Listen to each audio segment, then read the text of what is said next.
Boa noite. Boa noite. Um terremoto na Ásia derruba construções e provoca mortes em Myanmar e na Tailândia. Mesmo sem ter sido convidado, o vice-presidente americano chega à Groenlândia. É o território dinamarquês que Donald Trump quer anexar. A justiça espanhola anula a condenação de Daniel Alves por estupro. A CBF demite o técnico Dorival Júnior. O ministro Alexandre de Moraes arquiva a investigação sobre fraude no cartão de vacinas de Jair Bolsonaro. Morre no Rio de Janeiro a escritora Heloísa Teixeira. O Jornal Nacional está começando.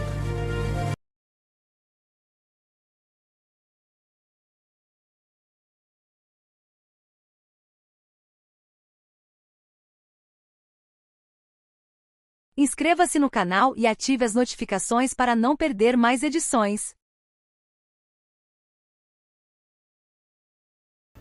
Um terremoto na Ásia provocou 144 mortes em Myanmar e 10 na Tailândia.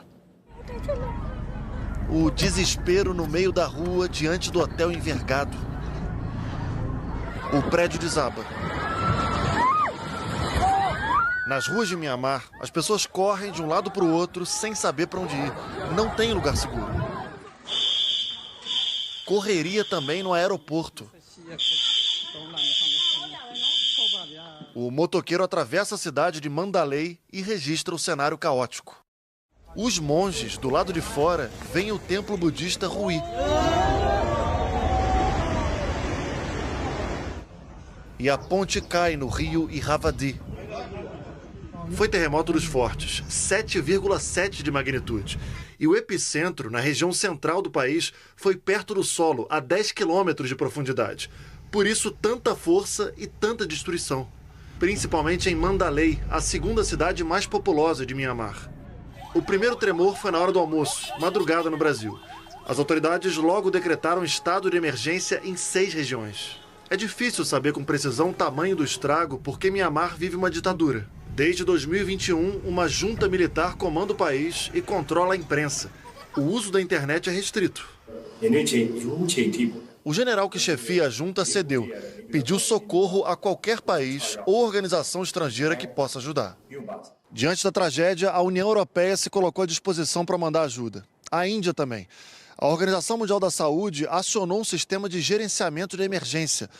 O terremoto foi tão impactante que foi sentido na China e gerou estragos e imagens impressionantes na capital da vizinha Tailândia. Esse hotel em Bangkok sacudiu tanto que a piscina na cobertura transbordou.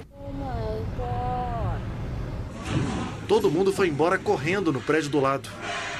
A Bruna tem uma agência de turismo e está levando um grupo de brasileiros para 3 países do Sudeste Asiático. Ela chegou em Bangkok perto da hora do terremoto.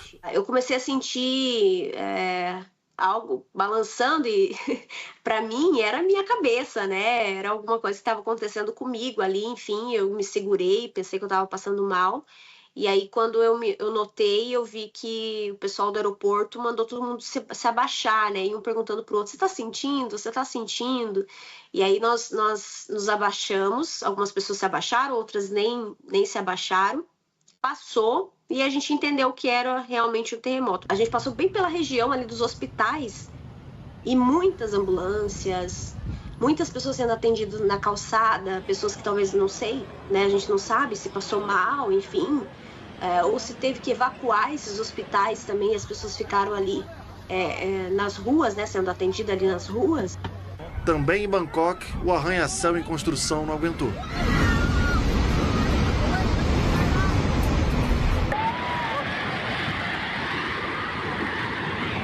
Equipes de resgate procuram embaixo dos escombros mais de 80 desaparecidos. Na região norte do Brasil, 3 municípios estão em emergência por causa da cheia dos rios no Amazonas. Canoas já circulam pelas ruas alagadas desta comunidade em Boca do Acre, no sul do estado. A água do rio Purus invadiu casas. A Prefeitura e a Marinha estão distribuindo água potável para quem vive nas áreas afetadas.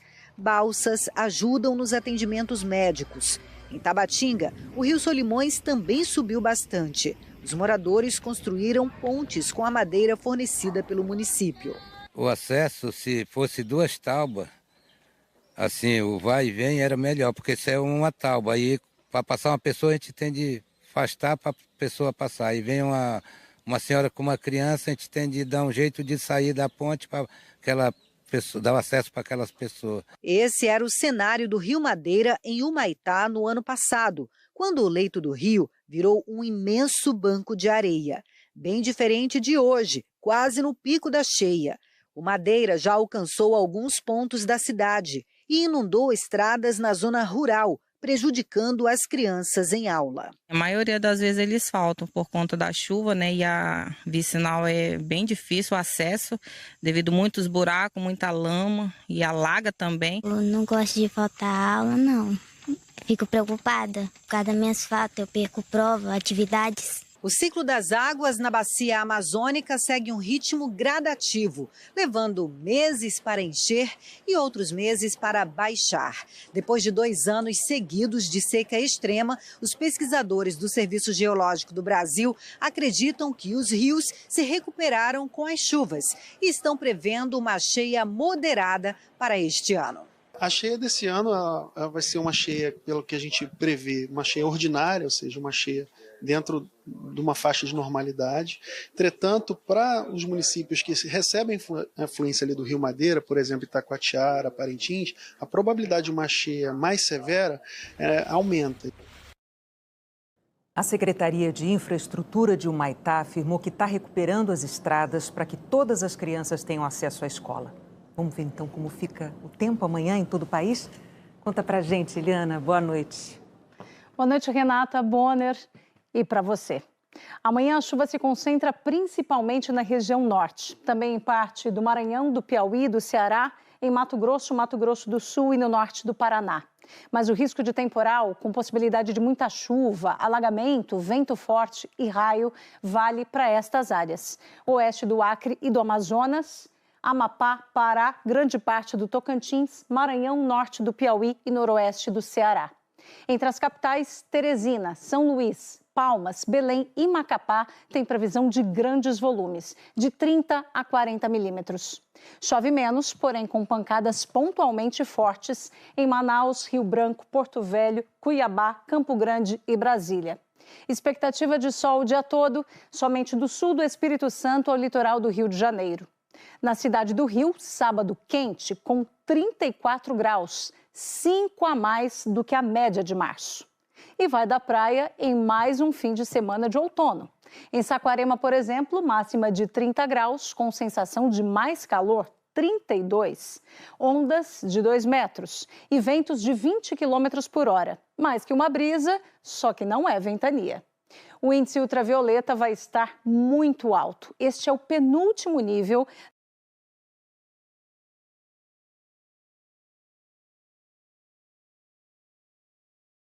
Podem ser nocivos. O último nível é o extremo, indicado pela cor roxa, especialmente no Nordeste e no extremo norte do Brasil. A cor vermelha também sinaliza a necessidade de reforçar o filtro solar. E realmente vai esquentar bastante. Em Boa Vista, Salvador e Vitória, 33 graus. Em Belo Horizonte, 32. No Recife e em João Pessoa, 31. Em Goiânia e Florianópolis, 30. Em Porto Alegre, 28. Em Curitiba, 29. E em São Paulo, 31 graus. Fica abafado durante o dia, enquanto de madrugada e no amanhecer pode ter nevoeiro. E a partir da tarde, temporais, inclusive no Lollapalooza. Para encerrar, uma notícia que une clima e economia e mexe com o nosso bolso. A ANEEL, Agência Nacional de Energia Elétrica, confirmou hoje que em abril será mantida a bandeira verde nas contas de luz. Significa que não haverá custo adicional nas faturas. Renata e Bonner. Obrigado, Eliana.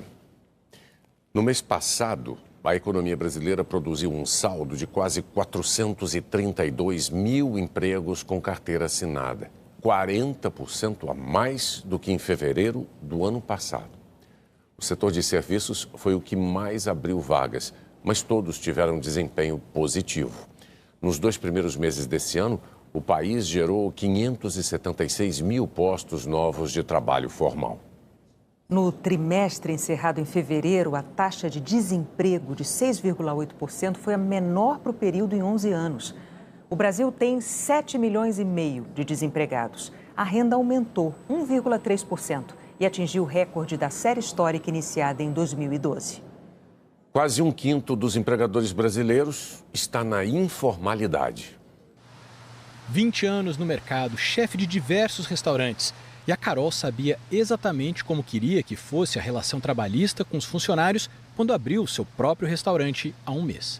Desde o início, para a gente foi muito importante ter uma equipe que fosse registrada corretamente, CLT. A gente quis também ter 2 folgas por semana, que é uma coisa nova na nossa área, né? O restaurante da Carol é um dos 64 mil novos empregadores formais que surgiram no Brasil entre março de 2024 e fevereiro desse ano. O número se refere a empregadores, porque são empresas que contrataram pelo menos uma pessoa. Formais, porque são empresas com CNPJ e funcionários com carteira assinada. Mas nem todo empregador é formal.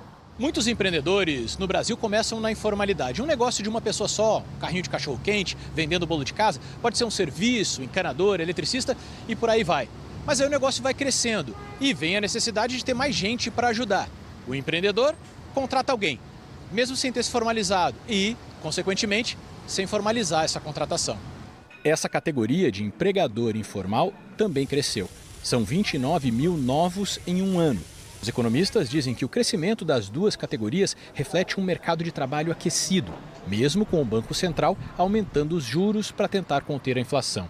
A informalidade entre empregadores é histórica no Brasil e o número não varia muito. Nos últimos dados divulgados pelo IBGE, ficou em 18,9%. Um problema para o país e para o próprio empresário.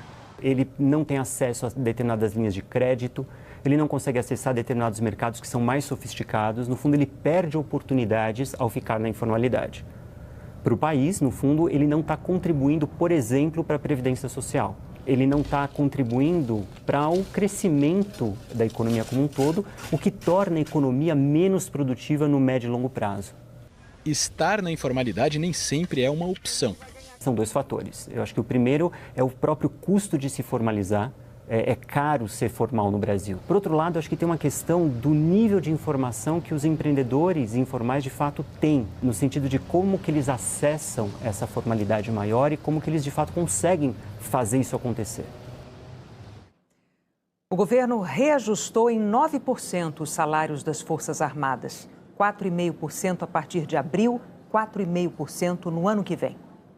Na viagem do presidente Lula pela Ásia, um acordo fechado hoje vai permitir que o Brasil volte a exportar carne bovina para o Vietnã depois de quase 10 anos. No primeiro compromisso, Lula prestou homenagens aos heróis e mártires do Vietnã e visitou o mausoléu do presidente Ho Chi Minh, líder do movimento de independência e unificação do Vietnã. Após uma cerimônia de recepção no Palácio Presidencial, Lula e o presidente vietnamita Luong Quong assinaram uma série de acordos bilaterais. Entre eles, um plano de ação para implementar a parceria estratégica firmada no ano passado durante o G20, no Rio de Janeiro. A partir desse acordo, Brasil e Vietnã vão poder trocar informações sensíveis de defesa que seguem um protocolo comum de proteção. A nossa equipe pôde ouvir o início das conversas entre os presidentes. Lula confirmou o interesse do Brasil na venda de aviões da Embraer e na exportação de carne bovina. A abertura do mercado vietnamita para a carne bovina brasileira atrairá investimento de frigorífico do Brasil para fazer deste país uma plataforma de exportação para o Sudeste Asiático. Depois, Lula foi recebido no Palácio do Governo pelo primeiro-ministro vietnamita. Segundo o presidente Lula, nessa reunião, o Vietnã anunciou que vai reabrir o mercado para a carne bovina do Brasil. As importações do produto brasileiro estavam suspensas desde 2017. Amanhã, os 2 países devem publicar uma declaração conjunta com detalhes dessa decisão. A seguir, a demissão do técnico da seleção Dorival Júnior. Anulada a condenação de Daniel Alves por estupro.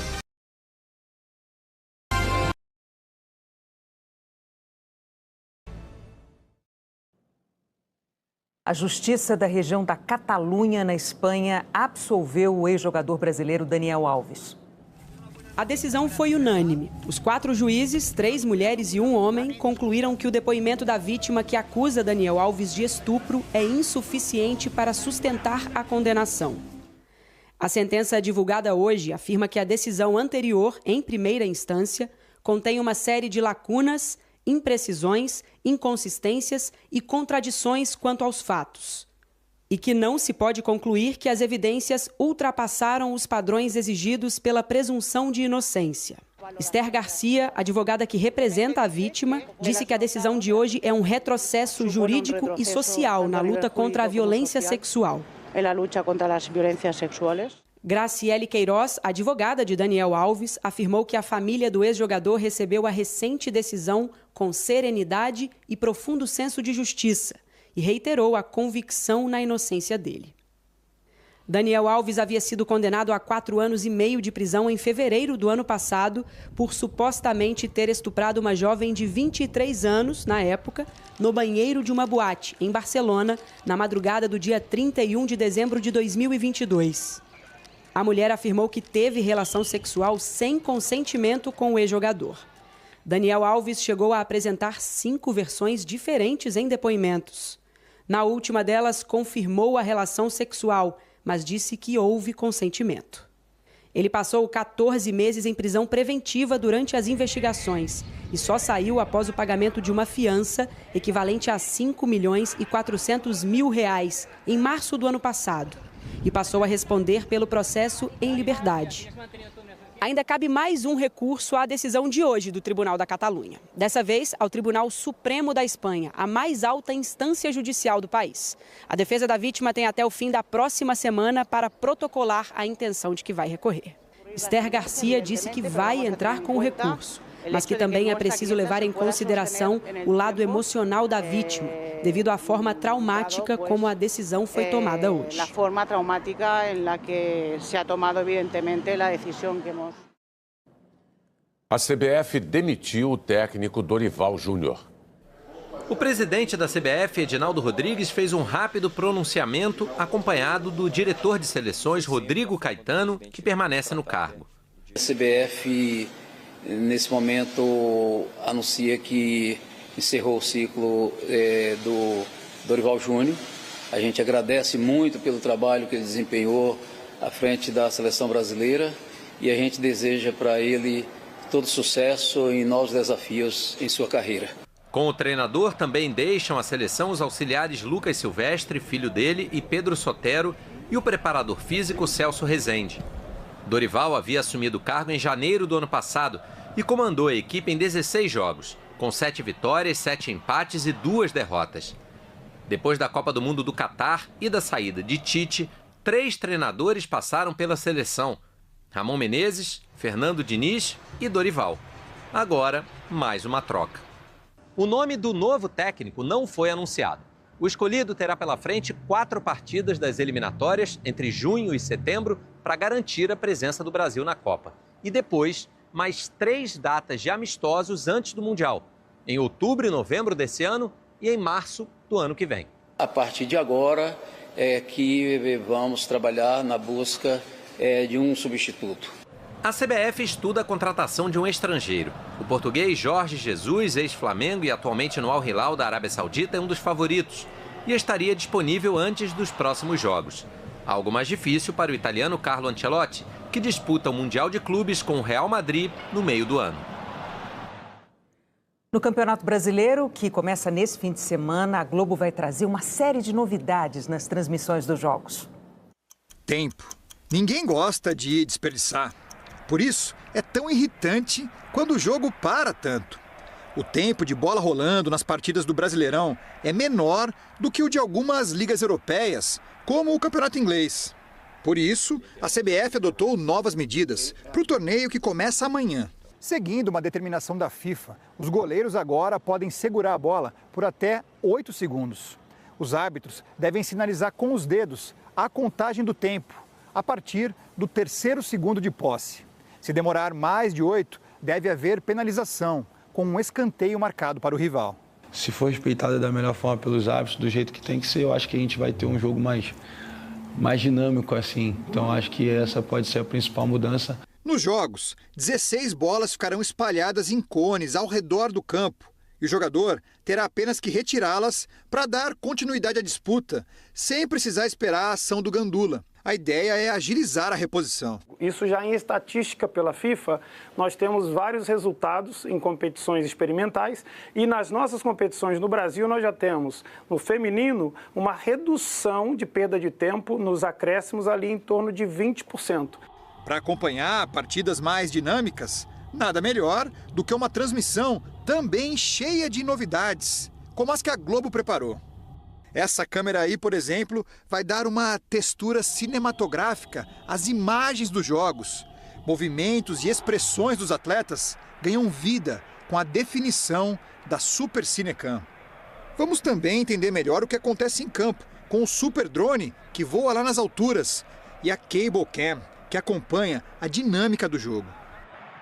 A tecnologia também aparece com os detalhes da mesa tática, um novo recurso que os comentaristas terão em mãos para explicar direitinho como teu time está jogando. Vai ver as partidas no celular ou tablet? Não tem problema. Os grafismos mudaram e estão preparados para todo tipo de tela. Vai dar para ver bem o tempo de jogo, placar e a bolinha que pinta quando sai um gol na rodada. Aqui na Globo a gente sempre procura trazer as inovações, os avanços para surpreender, para fazer com que o telespectador se sinta ainda mais dentro do jogo. Esse é o nosso desafio, entender o que a tecnologia traz de novo e transformar isso em algo prazeroso para quem está em casa. Tem também novidade na programação. A transmissão do futebol aos domingos começa meia hora mais cedo. Nesse púlpito, dentro dos estádios, Thiago Medeiros vai dar o pontapé inicial do Bora Pro Jogo, um aquecimento para as partidas, com informações sobre as equipes e interação com os torcedores. E às quartas-feiras, o Segue o Jogo continua, com a dupla Lucas Gutierrez e Paulo Nunes, com um resumo divertido do que aconteceu de melhor na rodada. Para começar em grande estilo, que tal um duelo entre os últimos campeões do Brasileirão? Neste domingo, tem Palmeiras e Botafogo, com times renovados. Foram os dois clubes que mais gastaram na última janela de transferências.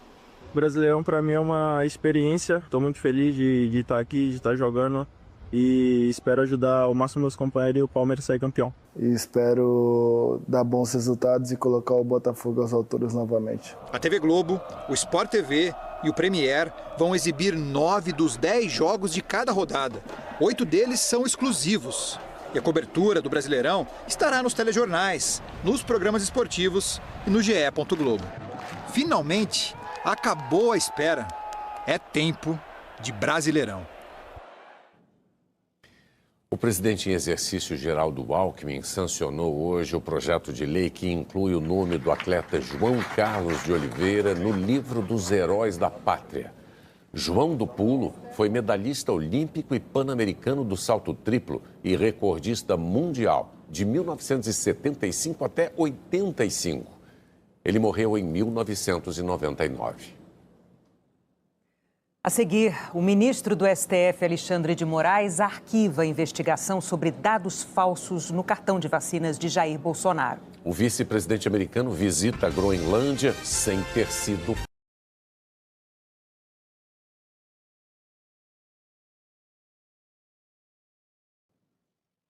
O ministro do STF, Alexandre de Moraes, atendeu ao pedido da PGR e arquivou a investigação sobre fraude no cartão de vacina do ex-presidente Jair Bolsonaro.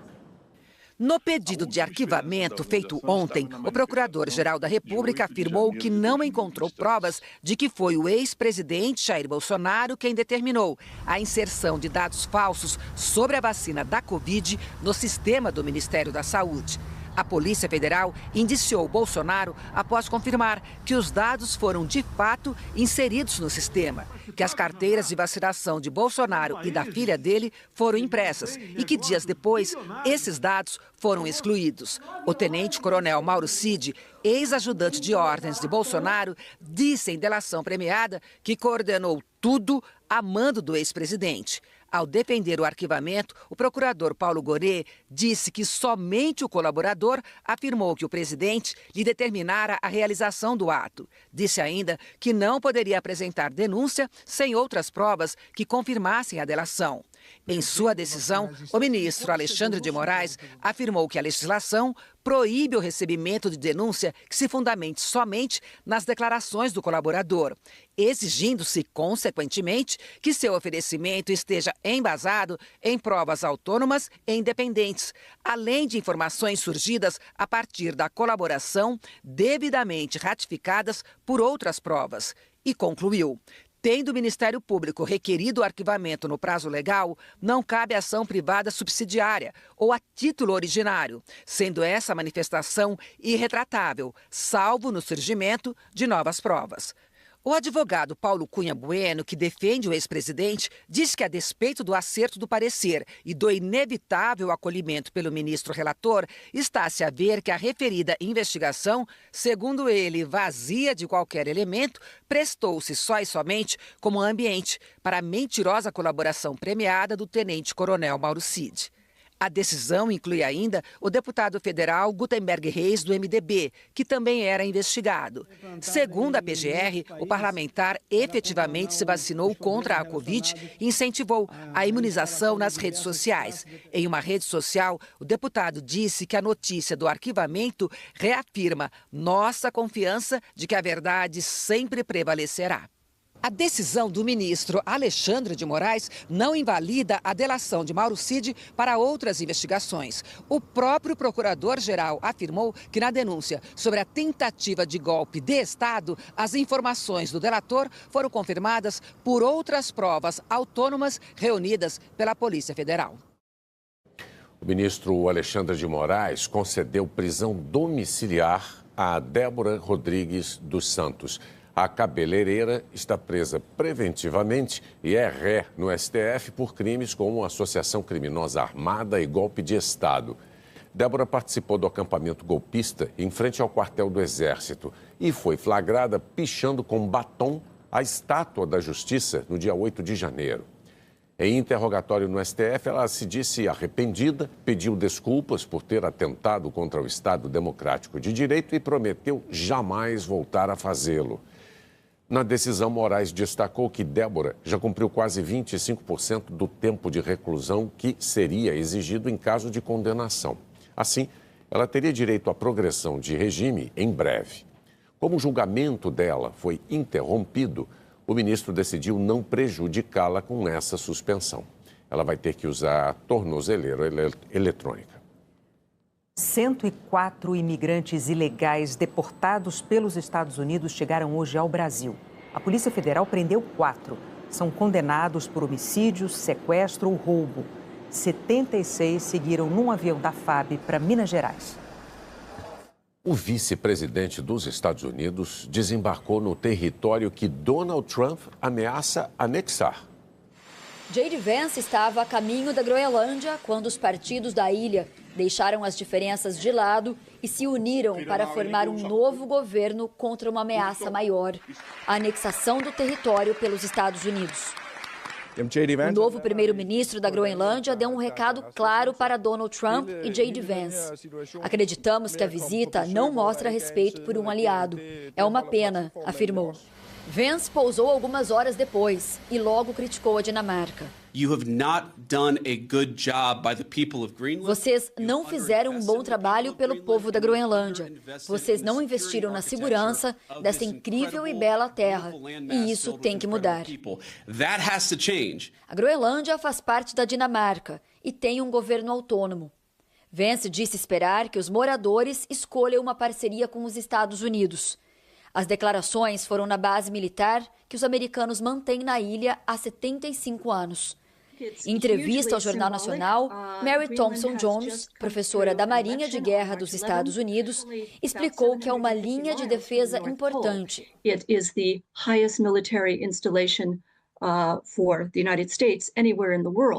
É a instalação militar americana mais perto do Polo Norte e tem a missão de conter ameaças na região. Mais recentemente, a preocupação é a Rússia e outros atores no Ártico, como a China, explicou. A visita do vice-presidente durou apenas 3 horas e se restringiu à base militar. Ele não pisou na capital e em nenhuma outra cidade. A delegação dos Estados Unidos não foi convidada a visitar a Groenlândia. A viagem tinha sido anunciada como uma visita cultural da segunda-dama, com paradas em pontos históricos e encontros com moradores. Só que os americanos precisaram mudar o roteiro diante da recusa da população e das autoridades da ilha em recebê-los. No passado, Trump já tinha cogitado comprar a Groenlândia. Agora, no segundo mandato, sugeriu até o uso da força. A maior ilha do planeta tem 1,5 milhão de toneladas de minérios raros, essenciais para o setor de tecnologia e de defesa. O derretimento do gelo por causa das mudanças climáticas vai facilitar a exploração desses minérios.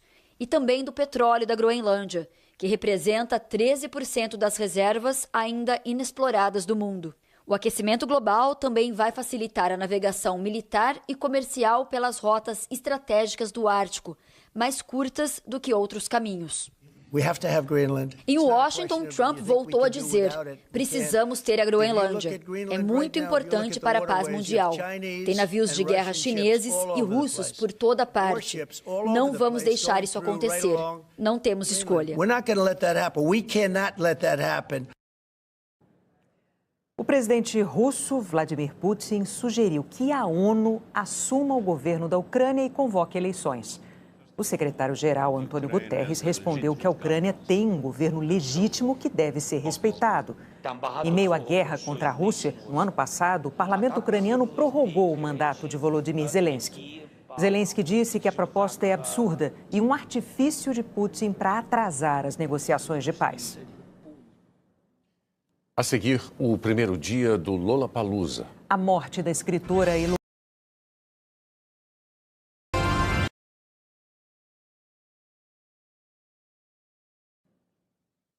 Morreu hoje no Rio, aos 85 anos, a escritora Heloísa Teixeira, integrante da Academia Brasileira de Letras.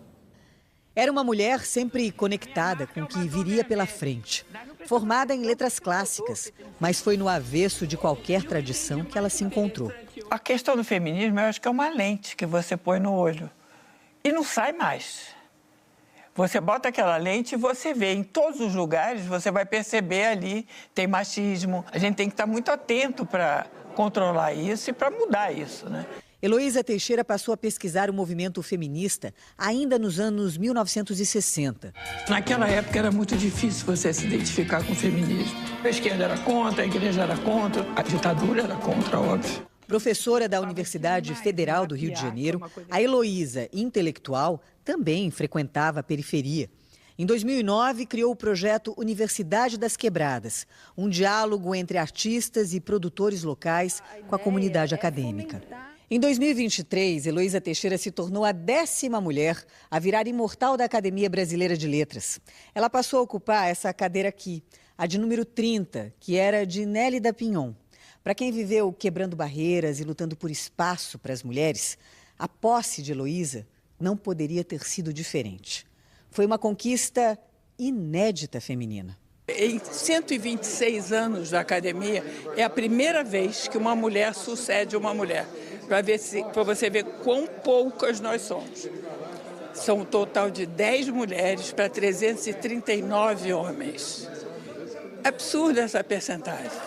Na cerimônia de posse, Heloísa apresentou um novo nome, sem o Buarque de Holanda. Eu estou me sentindo, neste momento, com uma responsabilidade enorme enquanto mulher. Então não fazia muito sentido eu ter o sobrenome do marido. E aí também não quis o do pai.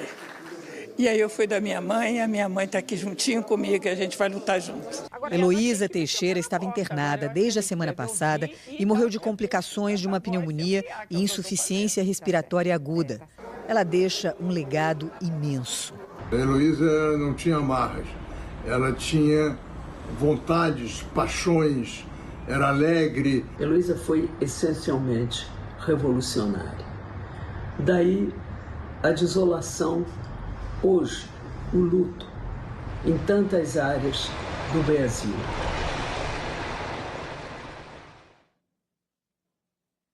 O Globo Repórter de hoje traz histórias e personagens de um dos bairros mais famosos do mundo. Vamos descobrir o que encanta moradores e visitantes de Copacabana. Um bairro que vai muito além da praia, famosa pela beleza e pela vida nas areias. Copacabana!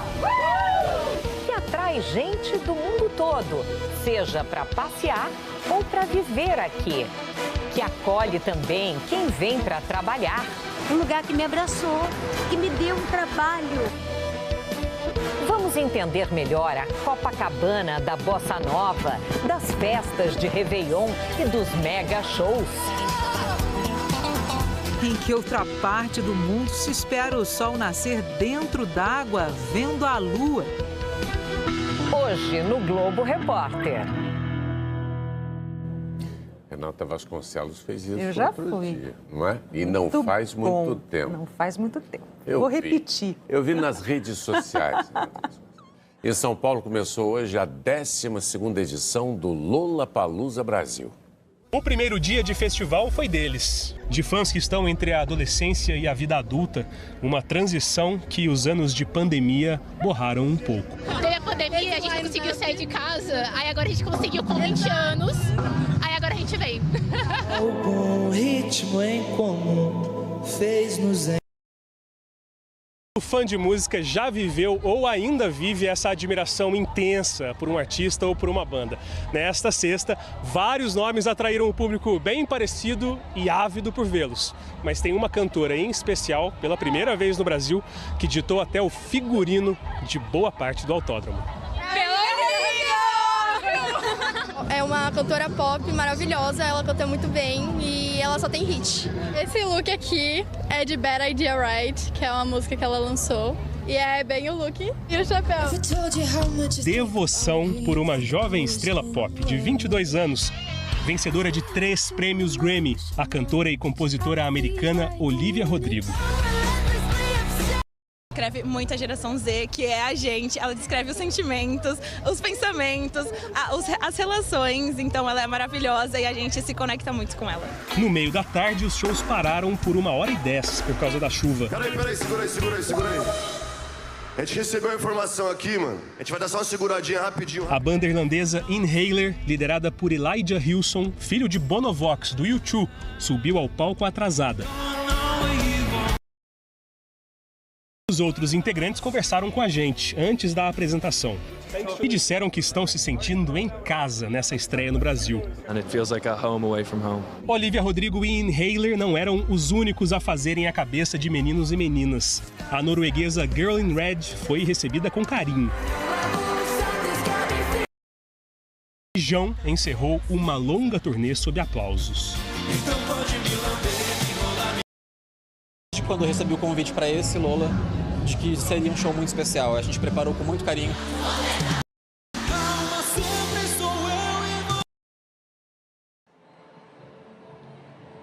Falamos agora ao vivo do Autódromo de Interlagos e quem se apresenta neste momento é o trio australiano Rufus do Sol, o grupo que faz música eletrônica com instrumentos ao vivo, guitarra, sintetizadores e bateria. E é também um espetáculo visual para o público com show de luzes. É a 4ª vez que esse grupo vem ao Brasil. Em 3 dias de Lollapalooza vão ser 72 atrações em 4 palcos diferentes. Hoje ainda tem o DJ inglês James Hype logo mais e a atração mais esperada da noite, a cantora americana Olivia Rodrigo, que sobe ao palco às 10h10 da noite. Amanhã, entre as atrações, estão os canadenses Alanis Morissette e Shawn Mendes. Os portões abrem às 11 horas da manhã e a maratona de shows do Lola começa ao meio-dia. Bonner, Renata. Obrigada, Malu, ao vivo do Lola. Inscreva-se no canal e ative as notificações para não perder mais edições.